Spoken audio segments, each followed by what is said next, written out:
Assalamualaikum warahmatullahi wabarakatuh dan salam sejahtera. Terlebih dahulu, saya ingin mengucapkan ribuan terima kasih kepada saudari Syasha kerana sudi meluangkan masa untuk bersama-sama dalam sesi temu bual pada hari ini.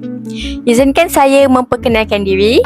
Nama saya Iman Eldina binti Arham, pelajar daripada Institut Pendidikan Guru Kampus Sultan Mizan. Pada hari ini, saya akan menjalankan sesi temu bual bagi mendapatkan pandangan serta perkongsian serba sedikit daripada saudari Syasha. Terlebih dahulu, bolehkah saudari memperkenalkan diri?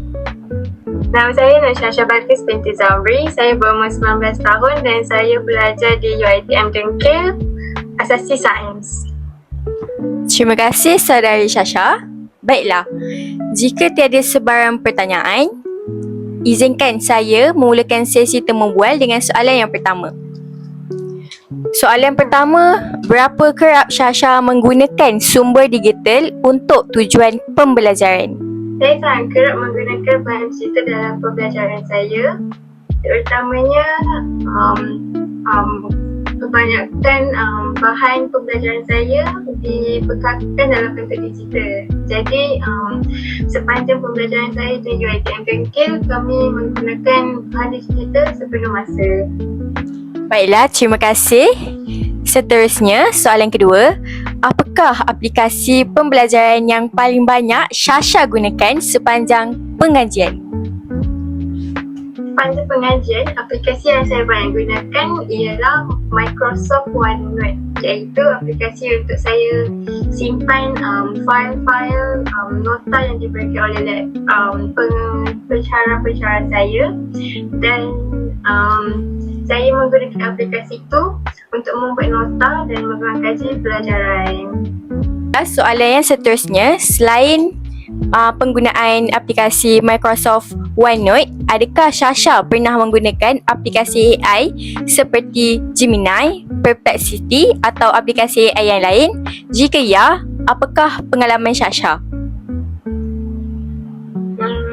Saya kerap juga menggunakan aplikasi AI Gemini kerana Gemini tidak mempunyai had limit untuk memuat naik gambar. Terutamanya bagi saya, untuk saya menyiapkan tugasan tutorial saya, ada banyak soalan yang melibatkan grafik. Jadi saya perlu memuat naik keseluruhan soalan, gambar keseluruhan soalan ke AI untuk mereka memberi saya jawapan. Jadi dengan Gemini, saya boleh memuat naik tanpa risau akan had limit, kerana tiada had limit untuk memuat naik gambar di Gemini.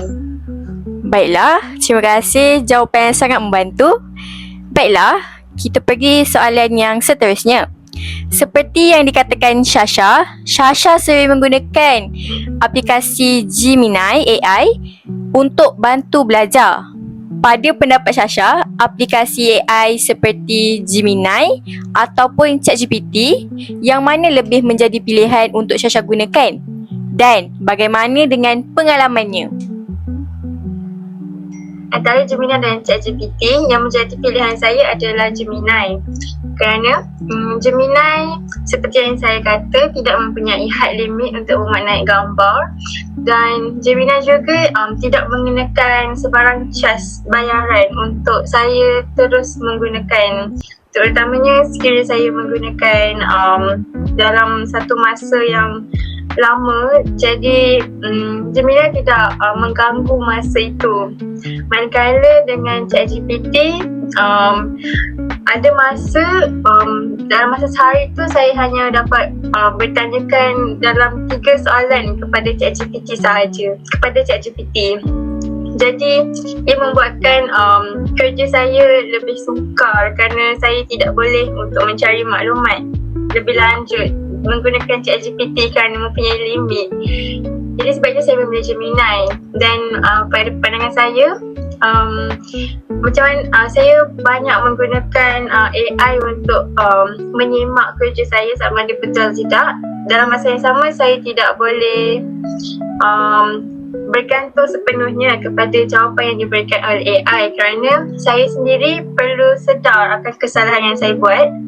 Ianya ada, dan ada masa juga AI memberi saya jawapan yang salah. Jadi saya boleh sedar, saya boleh kesan kesalahan yang AI berikan itu. Jadi itulah bagi saya.